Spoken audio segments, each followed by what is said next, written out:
Tout à Tous, c'est une association qui utilise l'art comme un levier pour des jeunes qui sont dans des situations qu'on dit de vulnérabilité en majorité, afin de pouvoir se remobiliser dans leur trajet de vie individuel.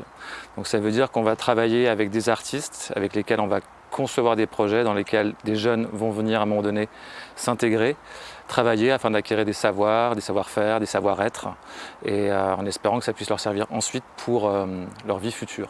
3 actions. L'Hypocrite, en fait, qui est la fabrication d'un journal culturel par un groupe de jeunes qui va changer d'un numéro à l'autre. La Poursuite, qui est un projet autour du spectacle vivant, avec aussi bien la production en amont d'un spectacle et la diffusion en aval de ce spectacle, en passant par la création. Et puis Fait Main, qui est en fait un projet, lui, articulé autour des arts appliqués, à partir d'une commande qui est passée par un partenaire extérieur, qui va nous demander de réaliser cette commande dans un temps donné.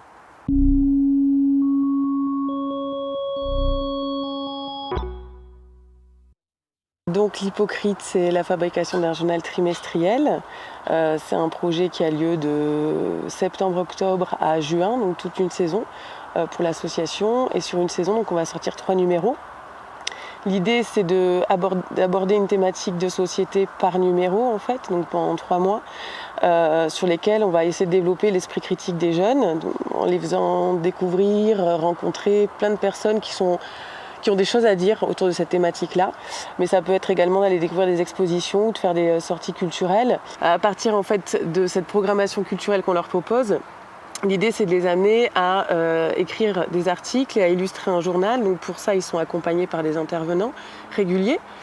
Une journaliste qui va les suivre en fait sur toute la saison, qui va les aider à préparer les reportages en amont, des interviews, les aider à retranscrire également et les amener à respecter en fait les codes liés à l'écriture d'un article. Et ils vont être également accompagnés par un designer graphique sur toute la partie maquettage, chemin de fer du journal. Le designer graphique va également les amener à travailler sur les illustrations qui vont venir compléter en fait les articles de chaque numéro. À l'intérieur également de chaque numéro, on va inviter des artistes, donc un artiste plus lié au domaine de l'écriture, que ce soit un auteur, un romancier, un metteur en scène, qui va les amener à travailler sur une création littéraire, donc sous une forme beaucoup plus libre dans l'écriture que celle d'un article. Et on va également inviter un artiste plus des arts visuels, un graphiste, un illustrateur, quelqu'un qui va être autour plus de la 2D ou du print pour fabriquer un poster central qui sera dans le numéro.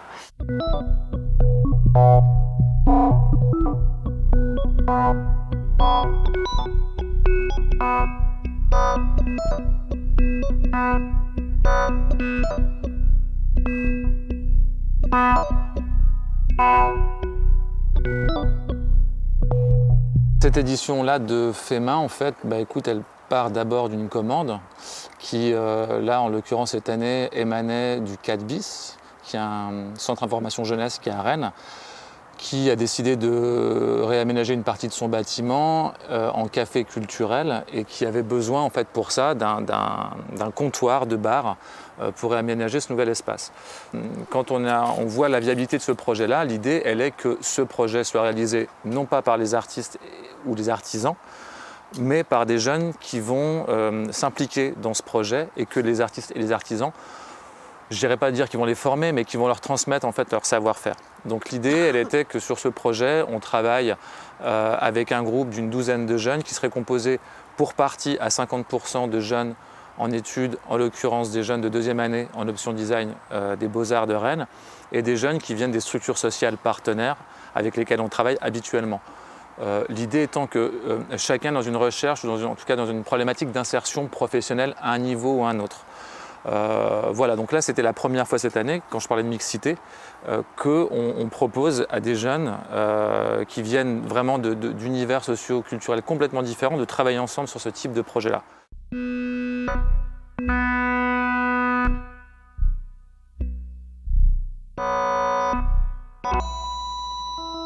C'était une occasion super de pouvoir se dire qu'on peut travailler avec d'autres personnes extérieures qui n'ont pas l'habitude d'être dans le milieu artistique et forcément dans le milieu du design.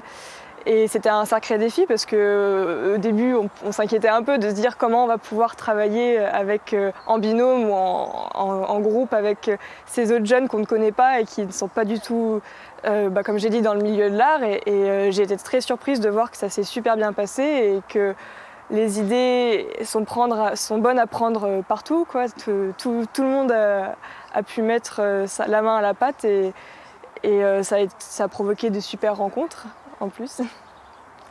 Ça fait maintenant 2 ans que j'ai quitté le lycée et donc j'avais perdu un peu le rythme de me lever le matin, tout ça, et je voulais retrouver déjà un rythme et la motivation de travailler. Et moi j'ai envie de travailler un peu en menuiserie et bénisterie.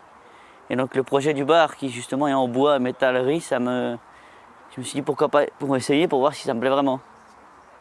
Je suis de nature timide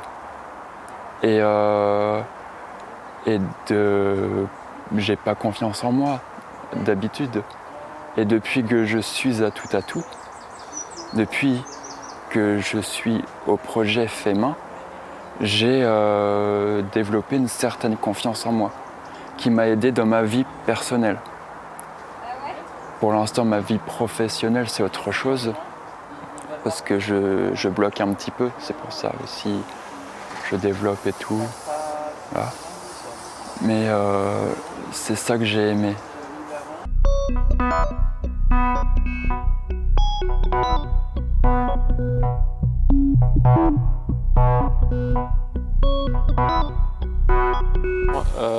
On est aujourd'hui dans une étape qui est hyper importante parce qu'on essaie de faire muter un peu notre activité vers une activité plus orientée vers l'ESS. On se lance aussi vers de la formation. Il y a plein d'enjeux en fait, qui sont mis en œuvre là et qu'il faut qu'on arrive à concrétiser. Donc j'espère qu'on va pouvoir réussir à les concrétiser dans les 5 ans qui viennent. De revoir notre modèle économique aussi. Voilà, il y a plein de choses. J'espère que dans 5 ans, j'aurai toujours autant de plaisir à travailler à tout et j'espère que l'association pourra s'adresser à encore plus de jeunes et pourra faire disparaître les frontières qui existent entre eux.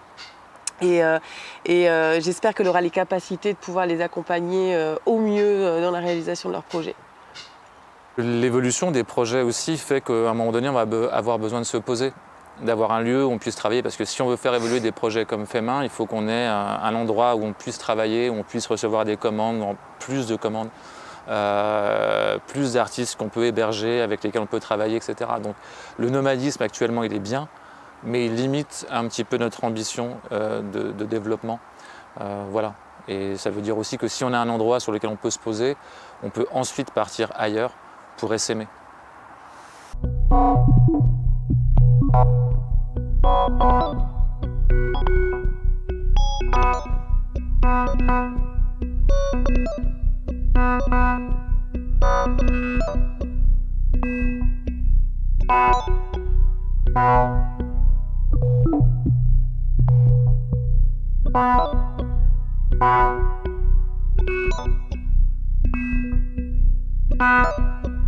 Bye.